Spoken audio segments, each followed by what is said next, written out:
Hello everyone, welcome back to my YouTube channel scholar Aarti. तो आज की इस वीडियो में हम पढ़ने वाले हैं अकबर की राजपूत नीति। ठीक है, इस वीडियो में हम डिस्कस करेंगे कि अकबर की कौन से तथ्य थे, किसी कारण से जो था अकबर ने राजपूत नीति को अपनाया और क्या कारण रहे थे, क्या से वो सफल रही। ठीक है, तो स्टार्ट करते वीडियो। अकबर ने जिस समय सिंहासन पर बैठा था तो उस समय जो था कई सारे अनेक छोटे बड़े राजपूत राज्य जो थे उपस्थित थे, जैसे मेवाड़, मारवाड़, बीकानेर, जैसलमेर, रणथंभौर इत्यादि। अकबर संभवतः प्रथम ऐसा मुगल सम्राट था जिसने राजपूतों के प्रति जो थी सौहार्दपूर्ण व उदारपूर्ण जो था व्यवहार किया था। अकबर एक बुद्धिमान व सफल शासक था।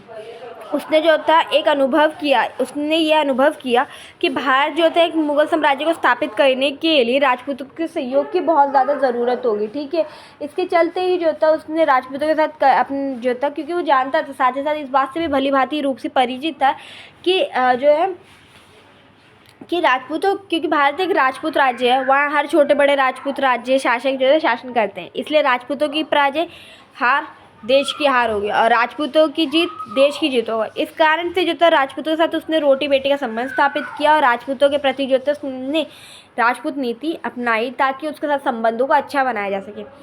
ठीक है, अब बात करते हैं क्या क्या कारण थे, कौन कौन से कारण से वो प्रभावित होकर उसने राजपूत नीति को अपनाया। तो पहला था स्थायी शांति।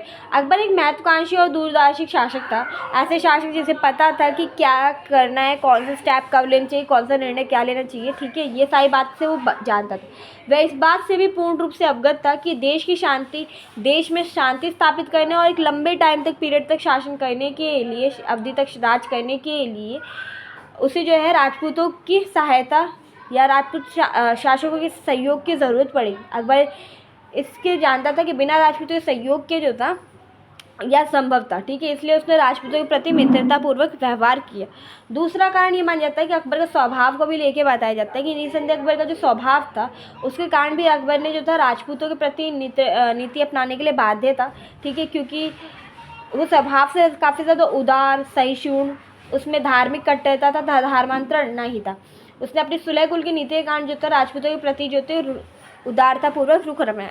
यानी कि सुलह कुल नीति आपको याद होगा तो पूर्ण रूप से शांति, जो उसका कॉन्सेप्ट था कि हमें पूर्ण शांति चाहिए जिसकी वजह से हमारा शासन अच्छे से चले, वो सबसे श्रेष्ठ है। इस वजह से जो था अकबर का शासनकाल जब कभी भी इतिहास पढ़ते हैं मुगल में तो वो सबसे अच्छा शासनकाल माना जाता है। ठीक है, इसके साथ ही उसने अपनी नीति के कारण, अपने मित्रतापूर्वक व्यवहार के कारण, सद्भावना के कारण, सौहार्दपूर्ण संबंध, उदारता का व्यवहार के कारण जो था कई सारे राजपूतों शासकों का जो था दिल जीतने या हृदय जीतने में जो था सफल रहा। वो उन कई सारे राजपूतों को बिना उनके आत्मसम्मान भावना को ठेस पहुँचाए उन्हें जो था अपने अधीन, निष्ठावान व स्वामी भक्त बनाया। तीसरा आता है आपका राजपूतों का गुण। अकबर को मालूम था क्योंकि राजपूत जो है बहुत ज़्यादा जो है सैन्य दृष्टि से देखा जाए तो बेसिकली साहसी है, योग्य सैनिक है, यह शस्त्र अस्त्र चलाने में जो था निपुण है, योग्य है। इसके अतिरिक्त जो था इनमें जो था तमाम अनेक गुण शामिल थे।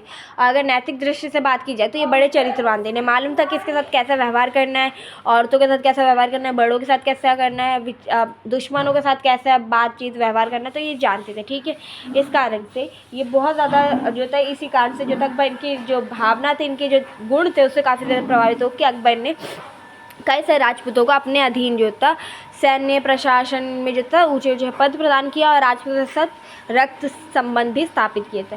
अब बात की जाए तो इस सभी कारणों से, उपरोक्त कारणों से प्रेरित हो गया अकबर ने जो था राजपूत नीति को अपनाया और राजपूतों के प्रति जो था मित्रतापूर्व व्यवहार किया, उनको जो था वैवाहिक संबंध स्थापित करके कई सारे राजपूतों को महत्वपूर्ण पद प्रदान किया और पद पे आसीन किया। ठीक है, और राजपूतों ने अकबर की मित्रतापूर्व व्यवहार से प्रसन्न होकर राजपूतों के प्रति बेसिकली अकबर के मुगल के प्रति सुरक्षा को तैयार रहती थी। इतना ही नहीं, मुगल साम्राज्य के विस्तार में भी जो था ये नीति काफ़ी ज़्यादा सफल रही थी। ठीक है, इसके अलावा भी बहुत सारे कारण माने जाते हैं राजपूत नीति को अपनाने के। तो पहला कारण तो ये था कि मुगल साम्राज्य को विस्तार करना था, उसका स्थायित्व को जो था स्थायित्व प्रदान करना था, मुगल साम्राज्य के गौरव को, सम्मान को बढ़ाना था। वह जितने भी अभिमानी राजपूत थे जिन्होंने मुगल साम्राज्य के अधीन आने से मना कर दिया था, उनके अभिमान को चूर करना था, वो अपने मुगल साम्राज्य के अधीन निष्ठावान बनाना था।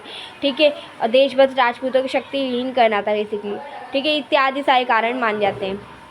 अब राजपूत नीति के अंतर्गत कौन कौन से प्रयोग किए अकबर ने जिसके कारण उसकी राजपूत नीति सफल रही। तो पहला कारण यही था कि राजपूतों के साथ उसने वैवाहिक संबंध स्थापित किया, वैवाहिक संबंध। ठीक है, अकबर को पता था कि राजपूतों से अगर संबंध स्थापित करने हैं एकदम सुदृढ़ है, ठीक है, एकदम बेस्ट फ्रेंड वाले, स्ट्रांग वाले, तो इसके लिए क्या करना पड़ेगा, केवल जो है हमारा सौहार्दपूर्ण उदारतापूर्ण यही चीज़ नहीं काफ़ी रहेगी, इसके लिए हमें कुछ और करना पड़ेगा। इसके चलते अकबर ने जो था राजपूतों के प्रति वैवाहिक संबंध स्थापित किया।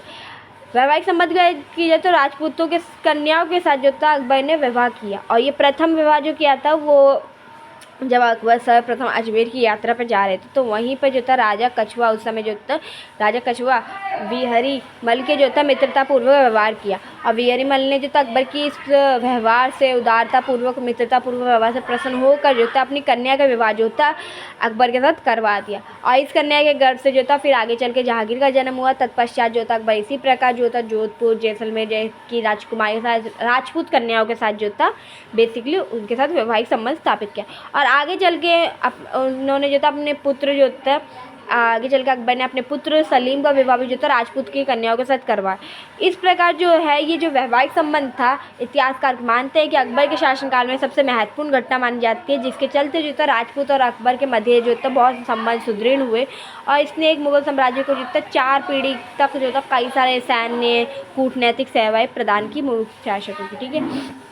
उसके बाद बात की जाए तो धार्मिक स्वतंत्रता की, राजपूतों के निकट संबंध स्थापित करने के कारण, राजपूत पत्नियों के संपर्क में आने के कारण वह राजपूत के छत्रछाया में उसका पालन पोषण भी हुआ था, तो उन चीज़ों की हिंदू धर्म की आवश्यकता या विशेषता गुणों से अवगत होने के पश्चात जो था उसने अपने शासनकाल में हिंदुओं को पूर्ण धार्मिक स्वतंत्रता प्रदान की। अर्थात अब जो है उसके शासनकाल में हिंदू लोग जो है अपना मंदिर बनवा सकते थे, त्योहार बनवा सकते थे, और अपने विश्वास के अनुसार जो थे पूजा अर्चना कर सकते थे।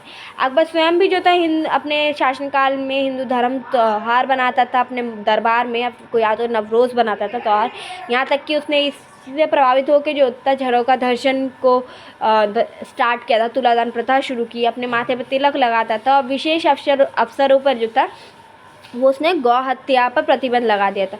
यही नहीं कि संधि जो बेसिकली ये सारी चीज़ें थी, ठीक है। इसके संधि की नीति की बात की जाए तो संधि की नीति क्या थी, चित्तौड़ के भीषण तथा रक्तपात युद्ध को देखते हुए, चित्तौड़ में जो हुआ था उसको देखते हुए बहुत सारे राजपूत नरेशों यानी राजाओं ने जो था अपने शासक उन्होंने उसके साथ संधि यानी उसके साथ बेसिकली अकबर के साथ संधि कर ली।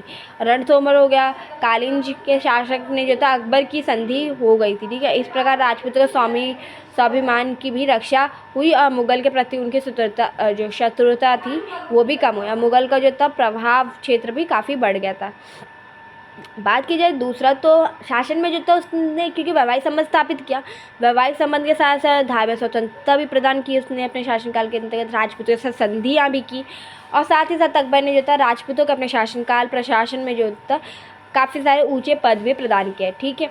उसने जो था वीरमल और को जो था 5,000 का मनसब, और उसके पुत्र को जो था 5,000 का मनसब प्रदान किया था, उसके पौत्र को 7,000 का मनसब प्रदान किया था। इसके अतिरिक्त जो था कई सारे महत्वपूर्ण स्थानों पर भी जो था राजपूतों को, जैसे आगरा, अजमेर, गुजरात इत्यादि स्थानों पर जो था सैन्य अधिकारी के रूप में नियुक्त किया था। और ऐसा बताया जाता है, अनुमान लगाया जाता है कि अकबर के शासनकाल में 20% प्रारंभ में ही 20% से भी ज़्यादा जो थे राजपूतों ने अपनी सेवाएँ प्रदान की थी। इसके अलावा अकबर की राजपूत नीति में जिन शासकों ने अकबर की अधीनता को स्वीकार करने से मना कर दिया या उनके साथ संबंध स्थापित करने से मना कर दिया, उसके प्रति अकबर ने जो था आक्रामक नीति आया, क्योंकि अकबर जो था एक महत्वाकांक्षी साम्राज्यवादी विस्तारवादी प्रवृत्ति के व्यक्ति थे, इसलिए जिन्होंने उसके प्रति ये उसकी नीति नहीं स्वीकार की, राजपूत नीति नहीं स्वीकार की, उसके प्रति जो था अकबर ने आक्रामक नीति अपनाई। विशेष करके जो थे स्वाभिमानी व महान जो थे बेसिकली महान देशभक्त या स्वामी भक्त जो थे उदय सिंह, आपको याद होगा तो उदय राणा उदय सिंह, ठीक है, उनके प्राप्ति और वीर पुत्र राणाओं की जो था शक्ति को नष्ट करने के लिए उसने भरपूर प्रयास किया, ठीक है।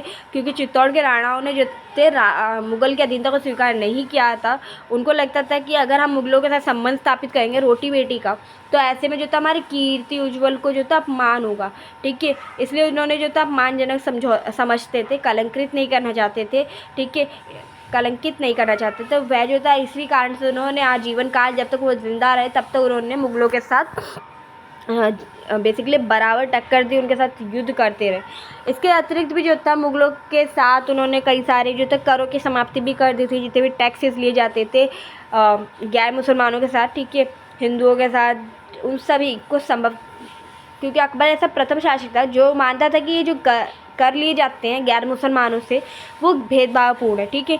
इसी के लिए जो था उसने मुग़ल शासक द्वारा जितने भी कर लगाए गए थे गैर मुसलमानों पर, चाहे वो जजिया करो, चराई करो या तीरथ करो, वो सब समाप्त कर दिया था, ठीक है। जिसके चलते अकबर जो था अपनी प्रजा में, अपने जनताओं में, खास करके राजपूतों के बीच में जो था उसकी लोकप्रियता और बढ़ गई थी। साथ ही साथ अकबर ने जो था अपने शासनकाल के अंतर्गत जो थे कई सारे महत्वपूर्ण क्या कहते हैं सामाजिक सुधार भी किए थे। जैसे क्योंकि राजपूत कालीन में जैसे कई सारे कुरीतियाँ, ठीक है, प्रथाएं प्रचलित थी, जैसे बाल विवाह प्रथा, सती प्रथा, ठीक है, इत्यादि प्रथाएं, जिसके चलते जो था जनता काफ़ी ज़्यादा परेशान थी। अकबर ने प्रत्यक्ष रूप से तो नहीं बल्कि अप्रत्यक्ष रूप से इन विवाह, इन जो प्रथाएं थी इनको तोड़ने का प्रयास किया था। जैसे कि जाति प्रथा का जो था प्रत्यक्ष अप्रत्यक्ष रूप से उसने खुद ने तोड़ने का प्रयास किया राजपूतों के साथ व्यवहार करके, ठीक है। साथ ही साथ अगर बात की जाए अकबर के राजपूत, ये सारे तो कारण थे क्या क्या उसने किया, ठीक है। अगर बात की जाए राजपूत नीति के परिणाम की, तो अकबर की राजपूत नीति जिस नीति का अनुसरण उसने किया जीवन काल, अनेक महत्वपूर्ण कार्य और उसको समर्थन प्राप्त हुआ, ठीक है। जिसका वर्णन हम संक्षिप्त रूप में इस प्रकार कर सकते हैं इंक्लूजन में कि अकबर की राजपूत नीति का लाभ जो होता है राजपूतों को ज़्यादा हुआ, ठीक है। उसको राजपूत, जहाँ मुगलों में जो था राजपूतों के साथ युद्ध करके उनको अपने अधीन कर लिया जाता था, वहीं जो था अकबर के शासनकाल में कई सारे राजपूतों को शासन प्रशासन के अंतर्गत जो थे दरबारों में कई महत्वपूर्ण ऊंचे पद प्रदान हुए, ठीक है। राजपूतों को लाभ प्राप्त हुआ, उन्होंने मनसब, जागीर, ऊंचे पद पर नियुक्त किया गया और एक अच्छा वेतन सबको मिला। इतिहासकारों के अनुसार बताया जाता है कि 5000 से ज़्यादा जो थे राजपूत जो थे बेसिकली अकबर की सेना में भर्ती थे, शामिल थे, ठीक है, जो कि उसके घुड़सवार सेवाएं प्रदान कर जिसकी सहायता से वे अपने साम्राज्य का विस्तार कर सकें। दूसरा आता है आपसी विश्वास। आपसी विश्वास राजपूतों के बीच में जो था बेसिकली राजपूत नीति के मध्य से अकबर जो होता है एक समन्वयकारी कार्य भी करना चाहता था। कैसे? अकबर चाहता था कि जो हिंदू मुसलमानों के बीच में जो खाई है ना धार्मिकता की, ठीक है, वो कम हो और आपसी जो था विश्वास जागृत हो, इसमें सद्भावना उत्पन्न हो और आपसी मेल मिलाप बढ़े। अकबर ने हिंदू समाज में फैली जितनी भी कुरीतियाँ थी उनको अप्रत्यक्ष रूप से समाप्त करने का प्रयास किया। जो कर लिए जाते थे उनसे जजिया कर, तीरथ कर, ठीक है, इत्यादि करों से उन्हें राहत प्रदान मिली बेसिकली पहुँचाई। अब पूजा अर्चना यानी धार्मिक स्वतंत्रता तो उसने दी ही थी अपने शासनकाल में, ठीक है। अगर अकबर की नीति का परिणाम की बात की जाए तो साम्राज्य अकबर की राजपूत नीति ही एक ऐसी नीति थी जिसने अकबर के साम्राज्य को एक लंबे समय तक, एक लंबी अवधि तक जीवित रखने व उसके शासन को चलाने में जो था काफ़ी ज़्यादा महत्वपूर्ण भूमिका निभाई। और वैवाहिक संबंध इसमें सबसे ज़्यादा महत्वपूर्ण घटना मानी जाती है, जिसके चलते जो था राजपूत और मुगलों के बीच में जो था एक संबंध, सुदृढ़ संबंध स्थापित हुए। तो ये था आज का टॉपिक, ठीक है। आई होप समझ में आ गया हो आपको। अगर नहीं समझ में आया तो प्लीज़ वीडियो को रिवर्स करके चेक कर लीजिएगा एक बार दोबारा से, और कोई क्वेश्चन और कोई क्वेरीज़ हो आपको तो कमेंट में लिख दीजिएगा। हम ट्राई करेंगे वहाँ पे आपके क्वेरीज़ का आंसर करने की। और मिलते हैं नेक्स्ट वीडियो में, तब तक till then bye, take care.